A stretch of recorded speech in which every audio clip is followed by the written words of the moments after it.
Valuable Indian property mediators association വിപ്മയുടെ Muvattupuzha taluk committee office പ്രവർത്തനം ആരംഭിച്ചു. മൂവാറ്റുപുഴ പോസ്റ്റ് ഓഫീസ് ജംഗ്ഷനിൽ നിർമ്മല ഹയർ സെക്കൻഡറി സ്കൂളിന് എതിർവശത്തായാണ് ഓഫീസ് പ്രവർത്തിക്കുന്നത്. സംസ്ഥാന working president Nixon, Muhammad MK എന്നിവർ ചേർന്ന് ഓഫീസിന്റെ ഉദ്ഘാടനം നിർവഹിച്ചു. Valuable Indian property mediators association എന്ന വിപ്മയുടെ മൂവാറ്റുപുഴ താലൂക്ക് കമ്മിറ്റി ഓഫീസ് പ്രവർത്തനം ആരംഭിച്ചു. മൂവാറ്റുപുഴ നിർമ്മല ഹയർ സെക്കൻഡറി സ്കൂളിന് എതിർവശത്തായി പ്രവർത്തനമാരംഭിച്ച ഓഫീസ് സംസ്ഥാന വർക്കിംഗ് പ്രസിഡന്റ് നിക്സൺ, ജില്ലാ പ്രസിഡന്റ് മുഹമ്മദ് മാണേലി എന്നിവർ ചേർന്ന് ഉദ്ഘാടനം ചെയ്തു.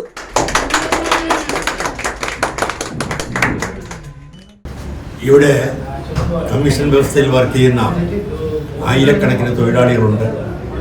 ആ തൊഴിലാളികളുടെ ക്ഷേമത്തിന് വേണ്ടി പ്രവർത്തിക്കാൻ വിപ്മ എന്ന സംഘടന തയ്യാറാണ്. കാസർഗോഡ് മുതൽ അങ്ങ് തിരുവനന്തപുരം വരെ എല്ലാ ജില്ലകളിലും പടർന്ന് പകർന്നിച്ച് കിടക്കുന്ന വിപ്മ എന്ന സംഘടനയുടെ എറണാകുളം ജില്ലാ കമ്മിറ്റിയുടെ പേരിലാണ്, നമ്മുടെ എറണാകുളം ജില്ലാ കമ്മിറ്റിയാണ് ഇന്ന് സംഘടിപ്പിക്കുകയും അതിൻ്റെ മൂവാറ്റുപുഴ താലൂക്ക് ഓഫീസാണ് ഇന്നിവിടെ ഉദ്ഘാടനം.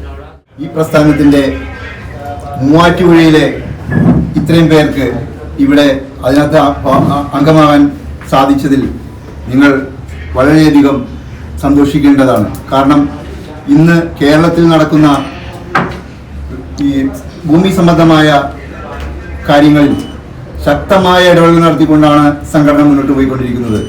ഈ സംഘടന നല്ല രീതിയിൽ പ്രവർത്തിക്കുന്നതിന് ഈ കേരളത്തിലെ എല്ലാ മീഡിയേറ്റേഴ്സും സഹകരിക്കുന്നത് കൊണ്ട് നമ്മുടെ സംഘടനയ്ക്ക് വലിയൊരു ശക്തിയായി മാറാൻ സാധിക്കും. സംസ്ഥാന സെക്രട്ടറി പയസ്, ജില്ലാ secretary Ranjith Varghese, Muvattupuzha taluk president Varghese, secretary Eldhose, treasurer Manoj എന്നിവർ ചടങ്ങിൽ പങ്കെടുത്തു.